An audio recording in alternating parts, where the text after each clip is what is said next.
Rádio Inverso. A vida tem muitos sentidos. Se não vivêssemos numa sociedade que tem os valores que tem, né? Que trabalhasse com os elementos que tem, com os ingredientes que tem, que formasse pilares institucionais, inclusive, como os que nós vivemos, e aqui não vai nenhum questionamento especificamente dizer esse pilar é correto, esse é certo, esse é melhor, esse é pior. Eu reconheço a necessidade de uma sociedade ser formada sobre pilares. E aí os pilares institucionais, os pilares legais, jurídicos, políticos, religiosos, éticos, é óbvio, isso vai construindo, né, a nossa sociedade. É assim mesmo, faz parte, não há nenhum problema, nenhuma crítica, até porque se eu tentasse numa crítica dizer não deveria haver nenhum desses pilares, porque outros seriam colocados no lugar, a história da religião, a religião é um problema? Não. São seres humanos que às vezes tornam a religião um problema. A religião propriamente não é um problema. Tire a religião e coloque outra coisa no lugar. Vamos abolir a religião, o ópio do povo. E o povo recorrerá a outro ópio, como faz sempre. Como faz sempre. Olha um exemplo muito claro e muito atual. Eu me lembro quando eu era criancinha nos anos 80, a conversa era: essas crianças ficam expostas demais à televisão, a televisão faz mal, a televisão não sei o quê. Bom, hoje as crianças nem sabem mais o que é televisão, não sabem mais nem ligar uma televisão. Mas continuam buscando na internet, no vídeo, no celular. A gente sempre está buscando entretenimento, a gente está buscando sempre algo que nos tire, né? Faz parte. E é por isso que a demanda, se há demanda, a entrega, enfim. E obviamente que isso é comercializado, isso gera lucro, gera poder e tudo mais. Agora, essencialmente, mesmo na nossa condição mais essencial, mais cristalina, o que nós somos? Eu não acho que nós somos, como eu estava dizendo outro dia aqui na rádio, brasileiros ou de qualquer outra nacionalidade. Ontem, por exemplo, foi feriado aqui no Rio Grande do Sul. É um feriado da Semana Farroupilha, onde os gaúchos comemoram a Revolução Farroupilha. Então tem uma série de eventos na cidade, e no dia 20 é considerado feriado dos gaúchos, a cidade para, né? Ninguém trabalha e tal. E aí você vê na rua, com muita frequência, as pessoas com aquelas roupas de gaúcho, bombacha, tal. Tem muito, muito, muito. Orgulho do Rio Grande, isso está em todos os lugares, tal. E ontem eu estava indo trabalhar, estava de moto, na esquina tinha um homem parado com aquela roupa de gaúcho, e eu estava pensando assim: quem é esse homem se não fosse a identidade gaúcha, né? Será que ele consegue se enxergar como um cidadão do universo, não do Rio Grande? Agora, óbvio, tudo bem, faz parte, eu também me reconheço como uma pessoa que vem dessa família, que nasceu em São Paulo, que a gente vai criando a nossa cultura, mas eu sei que eu não sou só isso, nem você é só isso. O que é você, essencialmente falando?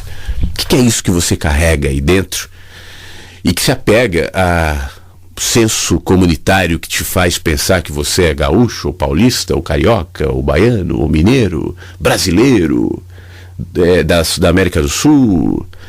O que te faz pensar isso? O que te faz se reconhecer como cristão? Sou cristão. E ali, que lá é ateu. Ou o contrário, sou ateu. E aquele ali é cristão. O que te faz se identificar com essa nomenclatura? O que faz você pensar que é o que é? E se amanhã você acordasse e tudo fosse diferente? Amanhã você acorda e não se reconhece. Você olha a imagem no espelho, é outra pessoa. Você sai na janela e de repente você está vivendo um outro tempo, num outro período. Não é mais 2019, você abre a janela e você vê um monte de gente com roupa antiga na rua. O que é isso? Aí você sai perguntando: o que está acontecendo? Que ano estamos? Como que ano estamos? Estamos em 1816. Quem seria você a partir de então? Nesse outro contexto, nessa outra realidade, sem nada do que você hoje reconhece como a tua realidade. Você mudaria? Seus valores mudariam? Seu jeito de lidar com as pessoas, suas crenças mudariam?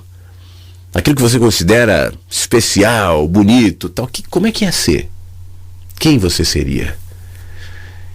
Quando eu olho as criancinhas, esses dias eu vi um outdoor na rua com um monte de criancinha de fralda, todas com fralda branca, e eu fiquei pensando, todas como páginas em branco, né? Todas ali já sendo modeladas, já sendo trabalhadas, já sendo inseridas na cultura de uma família, já carregando os valores dos pais. Isso pode ser bom, não estou falando necessariamente com um tom de crítica, mas está se formando ali alguém que não é mais um indivíduo.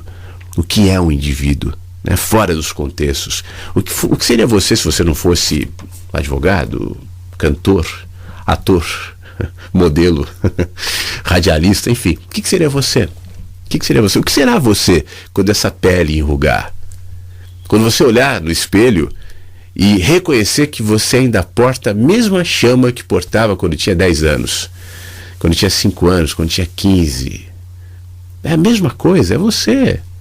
Mas aí você está vendo isso através de uns olhos cansados e a partir de uma pele enrugada, manchada, envelhecida, cabelos brancos, e todos se chamarão de olha aquele velhinho, olha aquela velhinha que simpática, e você sorrirá e agradecerá, mas lá dentro você vai pensar bem do seu íntimo, mas por que todos me chamam de velhinho e velhinha? Sou eu ainda, tá me vendo aqui?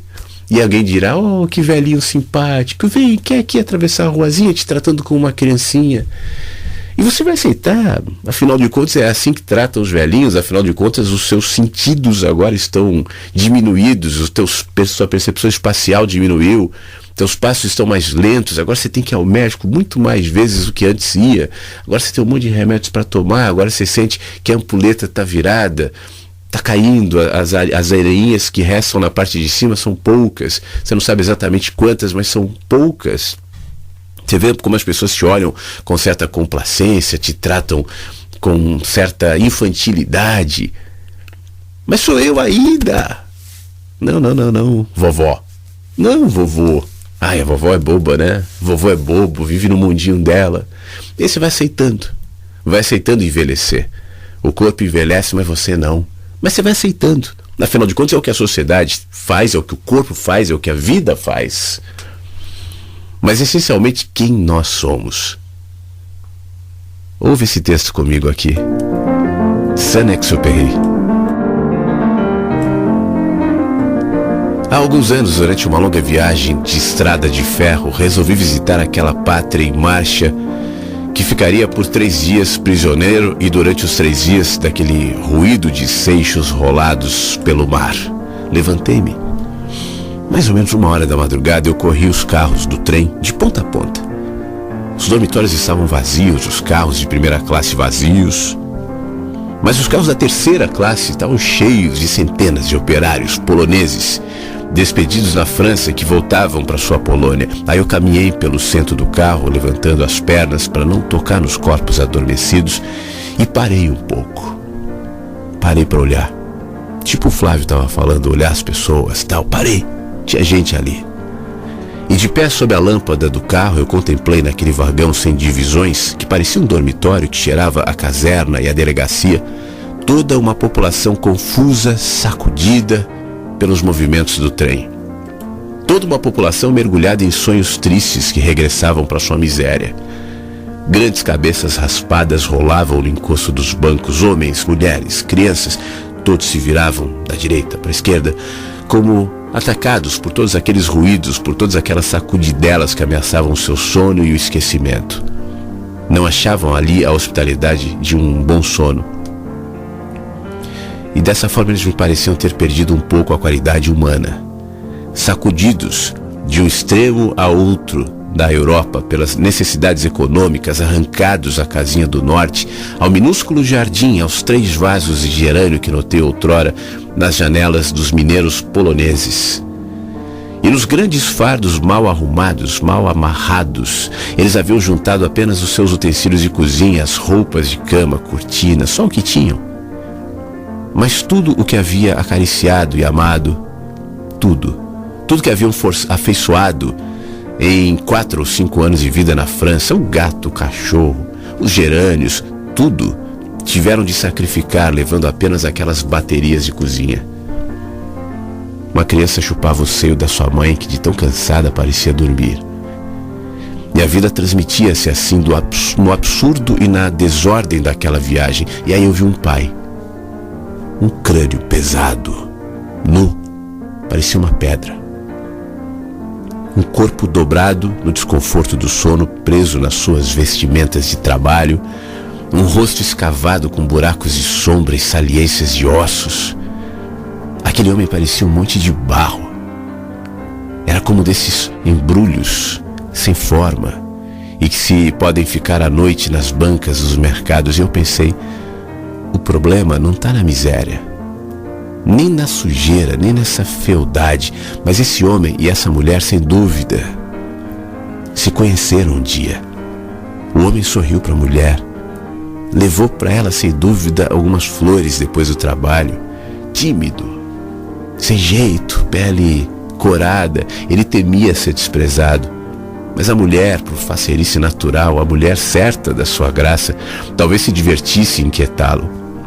E ele, que hoje é apenas uma máquina de cavar ou de martelar, sentia assim no coração uma deliciosa angústia. O mistério está nisso. Eles se terem tornado esse monte de barro.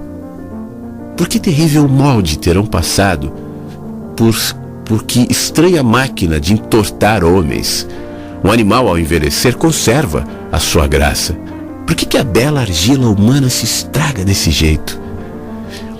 E eu continuo minha viagem entre uma população de sono turvo e inquieto, e flutua no ar um barulho vago feito de roncos roucos, de queixas obscuras, do raspar das botinas dos que se viram de um lado para o outro, e sempre em surdina, um infatigável acompanhamento de seixos rolados pelo mar.